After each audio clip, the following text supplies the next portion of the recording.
আসসালামু আলাইকুম। কেমন আছেন সবাই?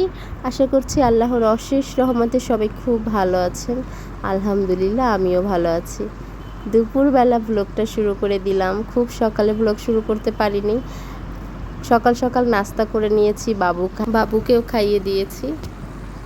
আর এই যে আমি রান্নাটাকে চটজলদি হয়ে যাওয়ার জন্য বলতেছিলাম যে তুড়ি মেরেই যদি রান্নাটা হয়ে যেত তাহলে কি না ভালো হতো বলেন। এখানে বাবুকে গোসল করাই দিছি, গোসল করানো শেষ। আর আজকে ওকে একটু তাড়াতাড়ি খাওয়াই দিছি। ওইখানে রাখছো কেন বাবা? সে হচ্ছে বেলকনিতে তারে শুকা দেওয়া যা পায় সব আইনা এদিকে ওদিকে ফালায়, এই অবস্থা।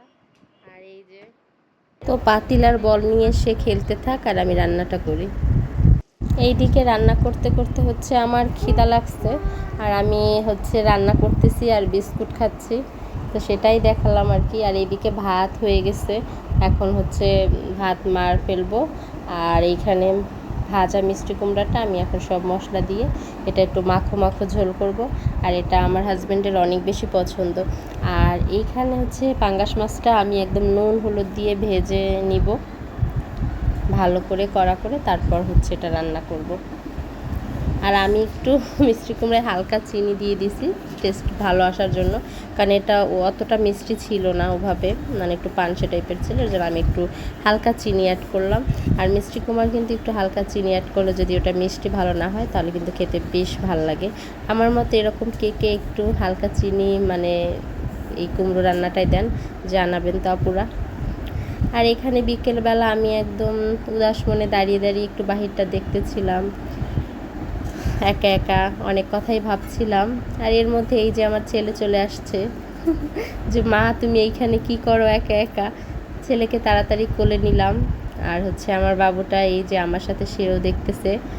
আর আমি একদম ওকে কোলে নিয়ে তারপরে হচ্ছে ওকে আদর করতেছি যে তুমি আমাকে ছাড়া কি একটা মুহূর্ত থাকতে পারো না, এরকম বাবা আর জাদু সোনামণি এরকম বলে বলে আদর করতেছি আর চুমু দিচ্ছি। আর সেও আমাকে মানে খুব সুন্দর করে আদর দিচ্ছে। আর এই দিকে দেখেন রাতের বেলা আমি দুপুরে হচ্ছে মাছটা রান্না করি নাই, মাছটা শুধু লবণ আর হলুদ দিয়ে ভেজে রাখছিলাম, রান্না করি নাই। দুপুরে আমি ওই যে মিষ্টি কুমড়াটা রান্না করছিলাম, আমরা ওটা দিয়ে খেয়ে নিছি। আর ফ্রিজে আরেকটু তরকারি ছিল আগের দিনে, সেটা দিয়ে হয়ে গেছে, তাই আর মানে করি নাই। তারপর হচ্ছে বিকেল রাতের বেলা, এখন হচ্ছে রাত প্রায় কটা বাজে দেখতে হবে, 9টার কাছাকাছি। তো আমি এখানে রান্নাটা করতেছি। আর এই যে ভাজা মাছটা দিয়ে দিলাম, আর একটু ঝোলের জন্য পানি দিতে হবে। এই মাছটা আমি আসলে একাই খাবো। পাঙ্গাস মাছটা না আমার বাসায় শুধু আমি খাই, আর এখন মানে আমার ছেলে খায়, তো ছেলের জন্য আলাদা রান্না হয়, ওকে একটু মানে ভেজে দেই। আর হচ্ছে একটু সবজি দিয়ে রান্না করে দিলে ওটা আলাদা, তো আর ঝাল খেতে পারে না। আর এই মাছটা কিন্তু একটু ঝাল ঝাল রান্না করতে হয়, স্বাদ ভালো আসে, এর জন্য আমি একটু ঝাল দিয়ে এই মাছটা রান্না করি। আর এই ঝালটা তো বাবু খেতে পারবে না, তার জন্য হচ্ছে ওর জন্য আমি আলাদা ফ্রাই করে নিয়েছি 2 পিস মাছ দুপুরে আর রাতে। আর এখানে হচ্ছে রান্নাটা হতে থাক আর আমি একটু অন্য কাজগুলো করি। এই যে দেখেন ঝোলটা বলক আসছে, আর বেশিক্ষণ লাগবে না, একটু সময় এটা যদি মানে টেনে যায় তাহলেই হয়ে যাবে। এই হচ্ছে রাতের ঢাকা শহর, মানে আমার বাসা থেকে ভিউ, জানালা থেকে। 9টা বাজে আর আমি রান্না করতেছি।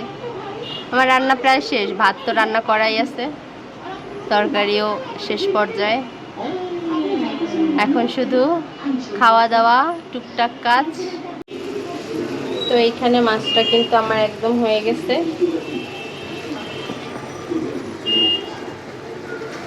মাছটা একদম হয়ে গেছে কিন্তু আর একটু কষা কষা করি সামান্য, আমি একাই খাবো তো।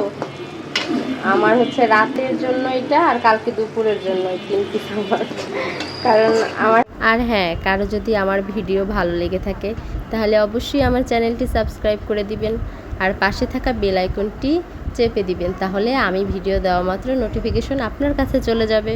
তো সবাই ভালো থাকবেন, সুস্থ থাকবেন, আনন্দের সাথে থাকবেন, হাসি খুশি থাকবেন। আল্লাহ হাফেজ।